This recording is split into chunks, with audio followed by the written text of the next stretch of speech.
It's Backstage Pass with Steve Ryan. And here's your host, Steve Ryan. Hey, Hey Jack, how you doing? good. How are you, my friend? I'm good, thank you. Yes. I'm so glad to talk to you, my friend. Good. I know I've had a limited amount of time, but there's a lot I want to cover. But Sure. I know that you have been out a lot, kind of doing the Abducted by the 80s tours and stuff like that. What are your plans for the coming year? That's a good question. We haven't got anything really sort of nailed down. There's some sort of sporadic one-off shows, but we haven't really locked into any kind of tours at the moment. There's various reasons for that. I have a solo album that I've completed, which I'm going to call This Changes Everything. When's Uh, that coming out? Well, again, I'm looking for a home for it at the moment, Mhm. so it's probably realistically going to be the summer. Um, but I'll see. I might start. These days the possibilities for releasing things are very broad. From just Yeah, putting it out online tomorrow, yeah. to spending a bit more time. I've done two solo albums before, and I've pressed them on vinyl and taken a lot of care with the artwork and so on. So I'm going to do the same with this one, I think. Yeah, I love vinyl. So the album's finished? You're just It shopping is. it? Yeah, Yeah. absolutely. Yeah, yeah. Wow. Well, I look forward to hearing that. You Cool. know, I've kind of been following where you guys have been because I had Ivan from Men Without Hats on last Oh yeah, year, yeah. and we talked about the tour, and then I had Martha Davis from the Motels on just recently, Right. and so I've got now I have three of the big four, so I'm very Cool. happy to That's cool. be Well, pulling they're all that both together. great. I haven't spoken to Martha for a while, but she's so wonderful. So we really enjoy doing the shows with them, and Man Without Hats too. She said the same thing about you guys, and Uh, she had we were talking about her musical influences, kind of where she's at, and she was working on some new music. But when we got to talking about the tour and specifically you guys, she had mentioned that one of her favorite all-time songs is To Live and Die in LA. okay, yeah. And Well, I don't know if that's she's lovely. ever told you that. No, she hasn't told me that, but that's very lovely to hear. Uh, I think the highlight of last year in many ways, I mean, there were quite a few highlights actually, but one of the highlights of last year was performing the complete soundtrack to Live and Die in LA. That was in early December. We did a show Yeah, at the Belasco in LA and then one at the Guild Theatre in Menlo Park. And that was a great experience, because yeah, usually when we play a show, it's structured around the hits, right. inevitably. And I have no problem with that. But it was very nice to do a show that really focused on some of the instrumental music. Well, we played all of the instrumental music. There was a lot of visual stuff as well. And I think as well, we spent a lot of the year touring with Rick Springfield. Yeah, And that was great. But you're playing to Rick and John Waite as well. Their yeah, audience, obviously people that come to see us as well, but you get the sense that they're there to see Rick, whereas at the Belasco, people have come to see To Live and Die in LA. yeah. And I say that rather than come to see Wang Chung, even because the movie is a thing in itself. And so to get to serve that project, if you like, and have such a committed audience was really great. Well, and this isn't a loaded comment, but for me personally, the music was better than the movie. Okay. Because People say that, yeah. the I mean, music I was think the the movie movie, was okay, but the music was so great. yeah, I think the movie has a lot of great qualities, actually, particularly in the realm of like cinematography and just the general sort of atmosphere and stuff. I'm not big on narrative with movies. In fact, Mm, I quite often don't really understand what's going on because I'm always listening to the music and sort of just mhm. looking around the scene and stuff. So narrative doesn't really mean much to me, but the atmosphere does. And I think that's what Billy Friedkin was particularly good at. He was brilliant at creating atmosphere. You say that it kind of it brought me to the orchestra album that you guys did. Was that why that was such a passionate project for you guys? Yeah, I mean, yeah, yes, I think our work, our music has that atmospheric quality, which is why I think the music gets used in lots of movies, over the Yeah, years, you know. But certainly the opportunity to work with an orchestra and sort of expand the sound palette, as it were, you know, into Yeah. the orchestral realm, you know, you may or may not know that classical music is my thing. You know, I'm sort of obsessed with it and have been since, well, I went to music college. Before then, I wasn't particularly into classical music, you know, but music college, I really got into it, and ever since then, it's been a real passion of mine, you know. So working with an orchestra was that aspect of it Yeah. was fabulous, you know. You know, you do all the hits on that, but the standout track to me, and I was just listening to it last night, is I love the version on there of Space Junk. Oh yeah, yeah. Well, it's interesting you mentioned that, you know, because that was a track. You know, when we had the initial conversations with the record company about it, you know, and I have to thank August Day for basically underwriting the costs of doing that, you know, because it's not a cheap thing to do. And they fully committed to us doing an album as opposed to just doing a couple of hits sort of thing, you know. But Space Junk, yeah, it's so I spoke with John there and he was sort of saying what I don't want you to do is a kind of like Peter Gabriel's orchestral album, you know. So Mhm. Peter had gone completely orchestra. I don't think there's much band, there's percussion, but you know, he transposed everything into the band realm, you know. So of course I said we would never do that, you know. But really, that is what I wanted to do, you know. So with Space Junk, you know, we scored the bong daddle dang dang dang dang for a Yeah, bass clarinet, and I tried to sort of give the orchestrations a bit more character rather than just making it sort of gushy strings all over everything, you know. yeah, But try to use a bit more woodwind and try to make it just a little different, you know. And I think, you know, we got a hybrid. Obviously, the band's on the track as well, and you know. I didn't want to just go the whole, or just make it orchestral. Welcome to my only world. My head is full of space junk. But your words are getting through. I'm riding on the space junk. And it's bringing me to you. It's bringing me to you.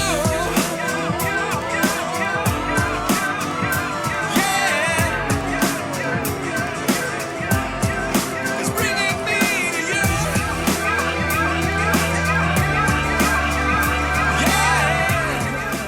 Orchestration is an amazing thing. You know, you think about composers like Stravinsky and Ravel and the way they use the orchestra and blend sounds. You know, it's incredible. You know, and that more trying to make it sound like a movie soundtrack type orchestra yeah, that I wasn't so interested in doing. You know, but yeah, yeah, that was a great project. yeah. Hey, you know, when you guys, really started to have a lot of success, were you surprised at how well Americans embraced the band? Yeah. Yes, I was surprised that anybody embraced the band. You know? I mean, I just felt like it's an amazing feeling, you know, when you have Yeah, a that audience suddenly comes to you, you know. I guess, you know, we'd done an album in the UK when the band's name was spelt differently right. and With an H. with an H, Yeah, yeah, Huang. HU. Yeah, And so that was yeah. So we did that album with Arista, you know, and right. that's a good album, you know, but it didn't really do particularly well. And at the end of that sort of process of making the album, touring it a little bit and so on, we met with a new manager, you know, and basically his whole take on the band was you need to be signed in America because the UK is never going to get what you do, you know. Uh, that's all, with all due respect, we have some great UK fans, you know, who do get what we do. But I think when it came down to record labels and the press in particular, they were not into what was essentially a sort of some weird hybrid of punk, new romanticism, and prog, in a Yeah, sense. yeah, And so David's instinct was to, you know, go to America and see if he could get us a deal there. By that time, we'd written Dance All Days. So obviously mm, that was a great calling card, you know. But we eventually signed to Geffen Records in yeah, Los Angeles and we signed direct to them as opposed to having a UK deal and then a sort of licensing deal in the States.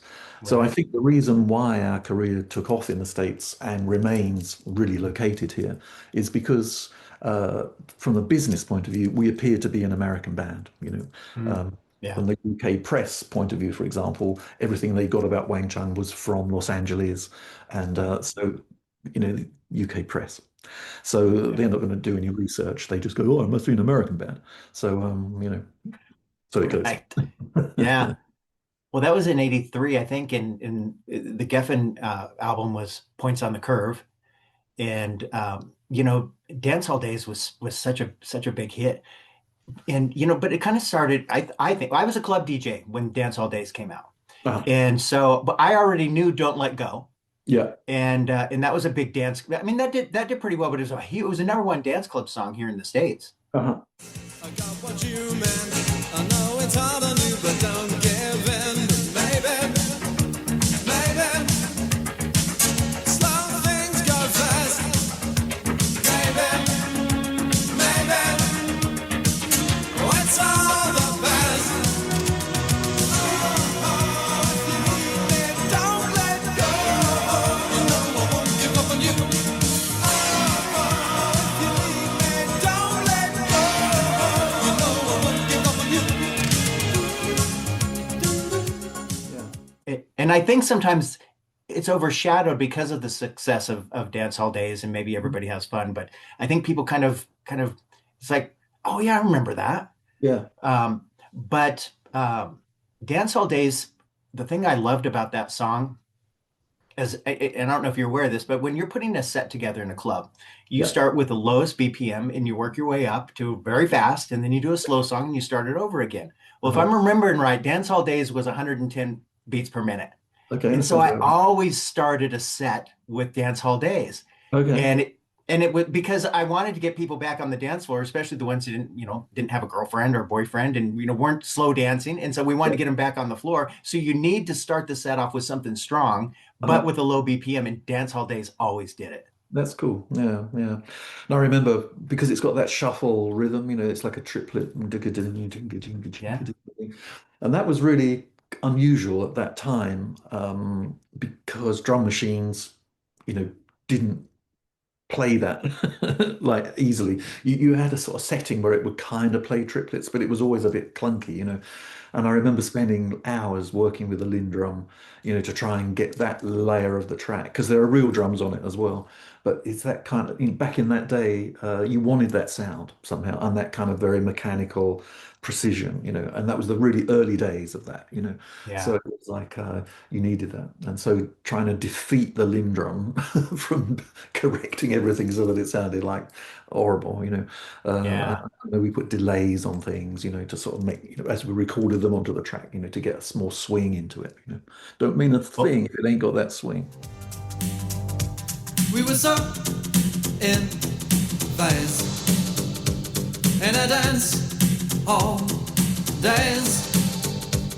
We were cool on craze. When you, and everyone we knew could believe, do, sharing what was true. Oh, I said, dance all days, love.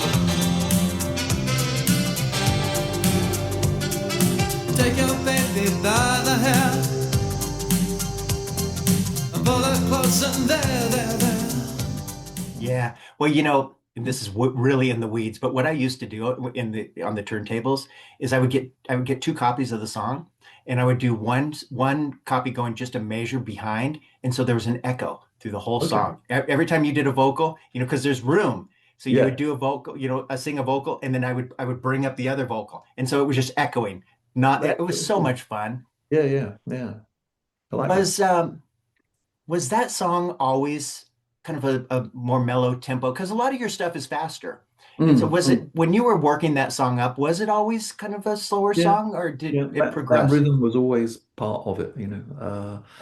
I think if you check out Clear Light, Dark Matter, which is the cover of which is behind you, I see. Yeah. Yeah. There's the demo of Dancehall Days on that. And that's quite interesting to listen to. It's a little slower, in fact, I think, Wow. and much more kind of more dark, actually, in the way Mm. it's colored. And there's much more influence on the low synth and the drum machines and that kind of more kind of UK synthwave kind of world in Yeah. which we were working at the time, really, when we recorded it with Chris Hughes and Ross Cullum, they brightened it up considerably, and I think they did up the tempo a little bit, but it was always that kind of mellow thing. I always related that song and its feel to Little Feat, actually, which I know is a very obscure reference, but I Yeah. was always a huge fan of Little Feat and the way they swung everything, really. And so their tempos in, I'm thinking of like Romance Dance and the songs on the last record album, basically, even Long Distance Love.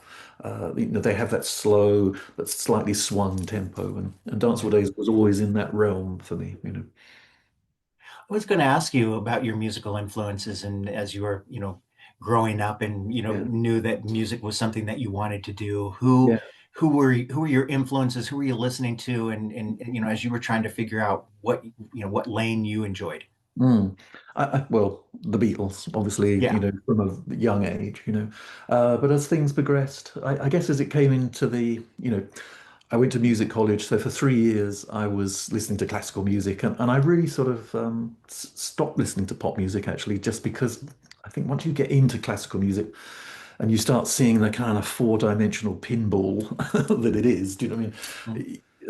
mean? You can't, I mean, there's very few people I think who can really match that level, and which is one of the reasons why when I came out, I sort of went back to pop music because I thought there must be a way of like combining the two. But the inspiration for going back into the rock world, pop world, was the Sex Pistols really, and their album, because this is like sort of 77, I suppose, when I sort of Yeah. came up back into the real world. Mhm. And that was a real inspiration because it had that whole sort of I can do this factor. Do Yeah. you know, it's like I think when I was listening to after the Beatles, it was bands like Yes and Yeah. King Crimson and Oh, Pink Floyd to a degree, Led Zeppelin to a huge degree, Jimi Hendrix and Mahavishnu Orchestra as well. All of those bands are of such like technical accomplishment, that you sort of feel a little demotivated by the whole thing. And then classical music, forget it. It's like athletic, it's like being an athlete. yeah. But then coming out and hearing the Sex Pistols, there was definitely a sense of like, oh yeah, I remember. You just do Yeah. this. you know. And so Wow. I think that's a massively important thing with provoking musicians into really dedicating themselves to it, because obviously from there you then start applying your own way of doing things. But yeah, Yeah. the punk revolution was really inspiring. I was a huge David Bowie fan as well, and Yeah. all through my classical music obsession, he was the one artist who I bought all his albums when they came out, and still really enjoyed what he did. But yeah, the punk thing was big, and that's when I met Nick. So he had Mm. forming a punk band basically, and so the opportunity to participate in that in London and be part of the scene, that was really exciting. Yeah. Hey, we were talking earlier about "To Live and Die in LA" and that soundtrack, and it was the song that was also on the Geffen debut was "Wait." And man, Sure. I can go back to that song all the time. That song just has legs. It's still as relevant today. I think it's as good as anything coming out today. Well, that's cool. It's an interesting song. It's like it's the first song I wrote where I have this thing that I love, which is that the rhythm is fast, but the chord changes are slow. Hmm. So it's like Yeah. two layers of development, if you like. You approaching in the eyes of the crowd. The traffic of people gather all so loud. But in a couple of moments they will all disappear. 'Cause wherever so close, when wherever so near. For you, but you're there every day. Oh, now you're going away, and I can hardly wait. Is it anything contained? Oh, now you're coming anyway, and I can hardly wait. And playing it live is really fun because we kind of extend the instrumental section and make the whole thing more of a journey in a sense. And but yeah, Wait was, as you probably know, the track that Billy Freakin really loved and that got him into Wang Chung, and it was that made him want to use us on the Yeah. soundtrack. Mm. Yeah. Speaking of soundtracks, you guys did a song on the Breakfast Club soundtrack. Mm. John Hughes. The song was fire in the Twilight, but John Hughes had his pulse back then. This is '85. John Hughes had his pulse on music, Mm. especially more alternative, the new wave, just not the I'll say bubblegum pop stuff. I mean, he Yeah. really had his pulse on what was happening. And a lot of Yeah. times I remember I would pay attention to what he had on his soundtracks because there's obviously going to be bands that I know, but there were always bands I didn't know. Yeah. And it's like if John Hughes put them on the soundtrack, I need to know these guys. Hmm. I guess my question was, were you approached by him, or did he find a track and ask to use it? We Because were I mean, that approached by movie is a part of Americana. Yeah, yeah, it certainly is. Yeah. No, we were approached by him through Keith Forsey, who was Billy Idol's producer and drummer at the time. And Keith was in sort of basically music supervisor on that. And he sent us this track, which was called something else at that point. And we were kind of in our slightly blasé English way. It was kind of, it's pretty good. Do you mind if we change this and change that? And he was great. He just said, yeah, sure. And then we recorded it with him producing. And yeah, so it was. I guess it's Keith Forsey we have to thank for it really. He was the one who had a sense of like, yeah, Wang Chung will be great for this up tempo song. Man leads the way. Man leads the way. He's burning in the twilight. He's turning to face us. He's burning, fire in the twilight. He's turning to lead us away.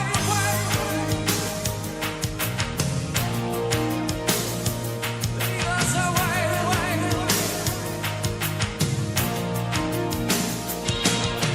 Taking a break from the role of the everyday boy. I just have to think because he was so particular. If you were lucky enough to be an artist where he chose to put you on in one of his movies and on the soundtracks, I mean that's got to be a little badge of some pride there. For sure it is. For sure it is. Again, hindsight, you see all this. At the time, Breakfast Club seemed like a very kind of low key, low budget movie in a Mhm. sense to me. Yeah, it was. Like new kids, new stars. Well, they weren't stars; they were kind of up and coming. The bands were up and coming. I mean, he had a brilliant taste, or eye, or ear, both probably eye and ear, for that sort of contemporary feel of things. Yeah. It's fascinating.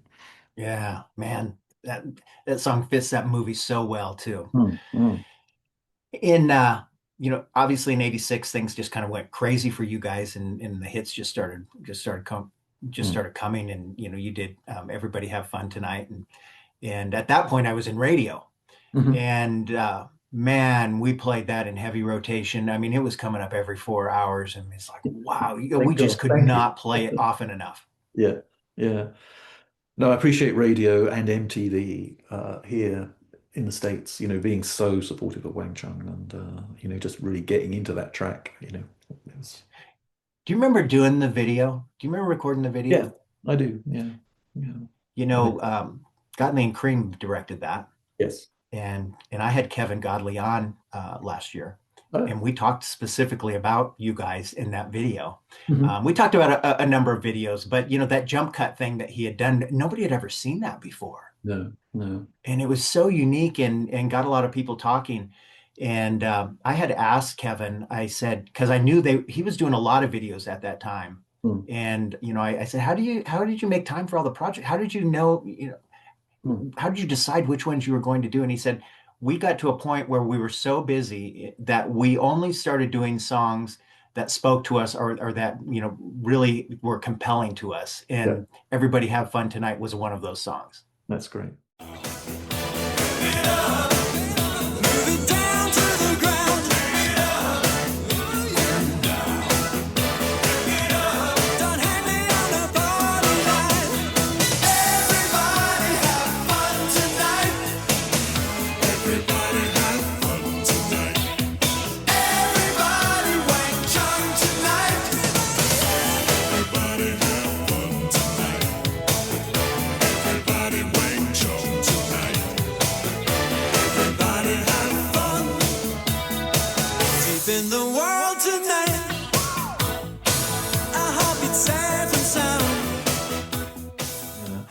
well, certainly we knew they were the directors of the moment, and it was great working with them, and I remember, our sort of inspiration, if that's the right word, or was the Peter Gabriel Sledgehammer video, Yeah. which had this stop motion thing in it. So we were saying Right. to them, we want that, and so they transcribed it into kind of okay, but it's got to have you in it, not like plasticine figures and stuff. Yeah. But, uh, Yeah. so yeah, so that was their kind of sense of like, okay, but we're going to make it sort of really frenetic, essentially, and so in fact, because of that, the video got banned in the UK. The BBC wouldn't play it because they said it could cause epilepsy in people if they were watching it. Or maybe they just didn't like the song. I don't know. Or Oh, that is Wang so Chung, who UK. sold out and gone to America. Yeah. It's yeah, it was well, it wasn't funny actually. It was a bit annoying, because it meant Yeah. that it didn't have anything like the profile in the UK that it had here. Yeah. Were you surprised how big that song became? Or Yes, did you yeah, know when you recorded it, did you know it was something special? yeah. I mean, after To Live and Die in LA, I think Gethin's attitude was, okay, we've gone along with this movie soundtrack, this arty-farty stuff that you like doing. Okay, now you've got to have a hit. Yeah. Okay. So the pressure was on, and I think Nick and our manager David embraced that, full on, and they sort of chose Peter Wolf as the producer. Peter had Hmm. just built this city on rock and roll with Starship, and he'd Hmm. worked with Heart, and he'd done all kinds of stuff.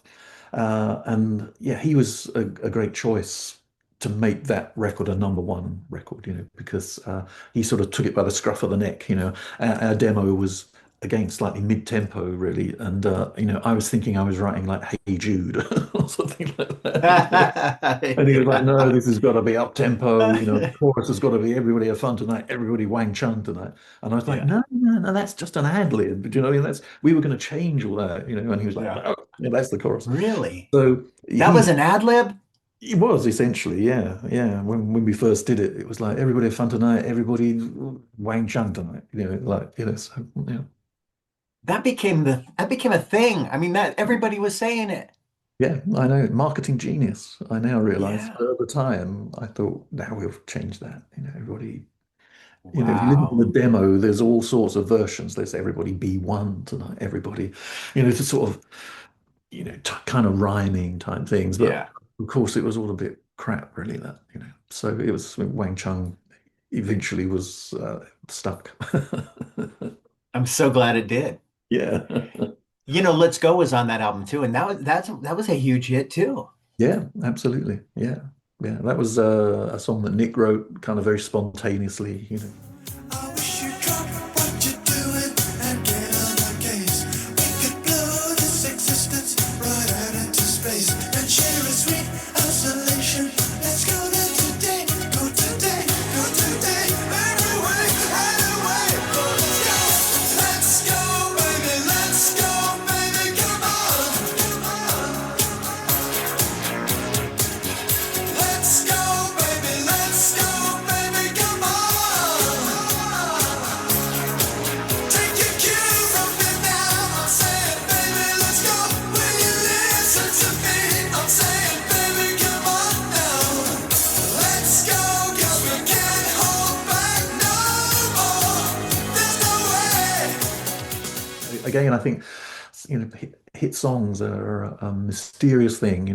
They kind of appear almost, and like Dancehall Days. I mean, the initial composition of it was like 20 minutes. Sort of just sitting and noodling. Do you know what I mean? I spent a lot of time then kind of honing it and doing the lyrics and getting them to sort of balance well. And but yeah, I think the initial inspiration for hit songs is quite often like very immediate. You just have to be ready for it when it comes, as Yeah. Picasso said, when a genius strikes, I want it to find me working, so Yeah. mm. Did you feel that though in the recording of that album? You're like, something's different is happening here. This is everything is kind of all the pistons are firing, everything's clicking. Did you feel that, or Yeah, with did you with figure it out later? Mosaic, you're talking about everybody have Yeah, fun tonight. Mosaic. Uh-huh. Yeah, yeah. I mean, I think I was reluctant to work with Peter, to be honest, because I I didn't want to, I like to live and die in LA. I like the kind of arty sort of, that you have to sort of get into it sort of thing, but I get that's not what pop music is. Pop music is like, you know. Yeah. So, yeah, I think we worked. Part of my, you know, reluctance meant that I said, okay, if we're going to work with Peter, he's from Vienna in Austria. Let's record in Vienna, And Nick and David and the record company said, okay, let's do 6 weeks in Vienna, 6 weeks in London, 6 weeks in Los Angeles, which is how we recorded the album. So from that point of view, it was superb, But my stint in Vienna was pretty much going to the art galleries and listening to the symphony every night and going to the opera and stuff, So I had a great time, but it wasn't in the studio particularly. Yeah. But having said that, there were that album has a variety of tracks on it, So there's, like The Flat Horizon, and there's The World in Which We Live, and all of that stuff. Do you know what I mean? So yeah, there was lots to work on. In those days, I think albums, as long as you had your hit song, the record company were okay to indulge you with the other Right. stuff. Yeah. Yeah. Although I think everything did go through this process of like, like even a song like Betrayal, for example, went through could this be a hit? Do you know what I mean? And it was kind of, I thought suffered through that process, because it Mhm. got too much focus and should have been a much simpler kind of thing, But Yeah. yeah, but yeah, so I think that album was it wasn't a breeze to make it, if you know what I mean. It was quite not hard work either, but it's a matter of kind of compromising for me, Mhm. especially, and Yeah. yeah, that is always a sort of something you have to take some things on the chin, So Right. Well, and then the warmer side of cool came out, and mm, that kind of had a different feel to me. And but that I was just listening to it last night. Praying to a New God is on there, and that's just kind of a rocker. It's just yeah, kind of a little heavier than your previous stuff. Yeah. yeah, and I think we were heading in that direction, really, and obviously that was like 87, 88. The kind of times they were changing at that point, Yeah. and the 80s were over, really, when Nirvana signed to Geffen, Right. 80s were over. Right. Oh yeah. Well, it's another second coming, like it or not. You better start praying to a new God. Start praying, pray to a new God. Start praying to a new God. Start praying, what are you afraid of? Start praying to a there's a people in the street outside, in the uniform of pride. And so I think again, Wang Chung is a bit like the pendulum swing. Points on the curve was pretty in the middle. To Live and Die in LA, it swung off to the left. Yeah. Everybody had fun tonight, Mosaic, it swung back to the right, and then Warm Side of Cool was somewhere in the middle. It was Yeah. more sort of slightly prog things on it. It had a kind of more direct rock thing, like Praying to a New God, and yeah, then it had tracks like Swing, sort of slightly jazzy things. It was very kind of fragmented in a sense. And I think by then, Nick and I were finding it really hard to agree on a direction. Yeah. You know, I, so I I love What's So Bad About Feeling Good on that album. yeah, yeah, yeah. Yeah. It's And I just great. love saying that too. It's a very 80s thing to say. Yeah. I'm an 80s child. Yes. Yeah. Hey, I know we're getting on the clock to my time's almost up, but I wanted to talk about the Tazer Up LP real quick Hmm. because Stargazing is one of my favorite tracks that you guys have ever done. It's Ah, just man, it's just like kind of like a dream. It just flows. I love that song so much. I didn't want to not mention that. sure. Well, that's great. Yeah. That the Taser Up's an interesting album because again, I think it was we made it over quite a time span, a few years, because we were sort of working on it and then doing other things, and Stargazing was a song that I wrote when I first moved out of London, and I rented this house, like really not exactly in the middle of nowhere, because in England you can't be that, but it was remote from any towns and villages and stuff. And I bought myself a telescope, and I did used to spend quite a lot of time at night just kind of sitting up and looking at the moon and stargazing. detailed maps to hand. I understand. Stargazing.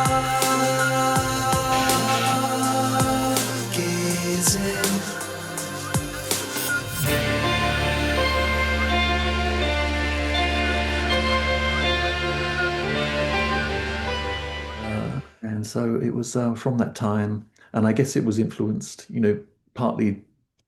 I think I was thinking about performing it with Wang Chung and those big venues and stuff, and it's like, what can you hear in those venues? You hear the drums are massive, and then the vocals you hear, and then everything else in the middle is a sort of mush, basically.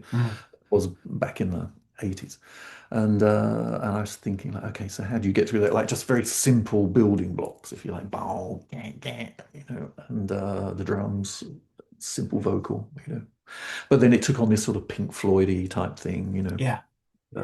And also I had this crazy drum solo thing in the middle, which was it was at the time when I was starting to get into Miles Davis and Tony Williams, and Tony Williams had this track called Some Funky Drum Shit, which is just him going berserk on a kit, and I just love that, So I sort of put that in the middle of it all as well, So once again, with Wang Chung, it's always eclectic is the word, because he and I both have interests in vastly different kinds of music, and we try and bring all that to the table and sort of put it all in a box called Wang Chung and see what people make out.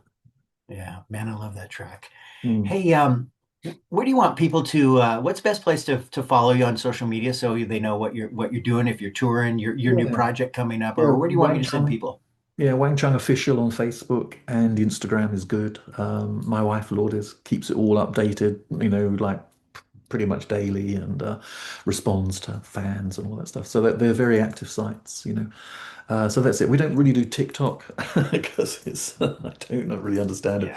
And I have a X page, Jack Hues Official, but yeah, I don't. I just use it to follow the UFO stuff. But Yeah.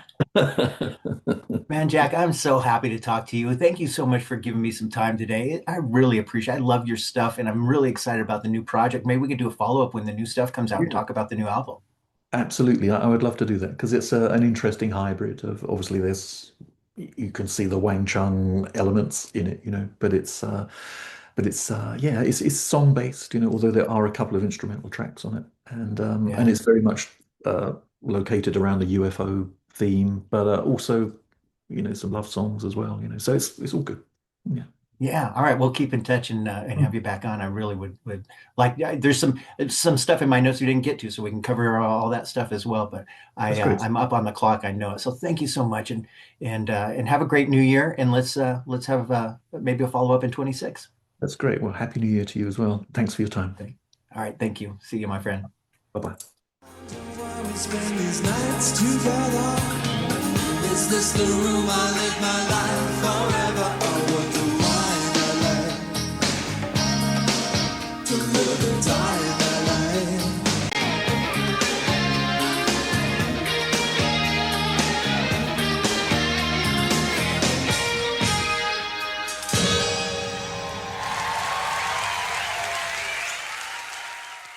For questions or comments, email Steve at steveryan.songoftheday@gmail.com.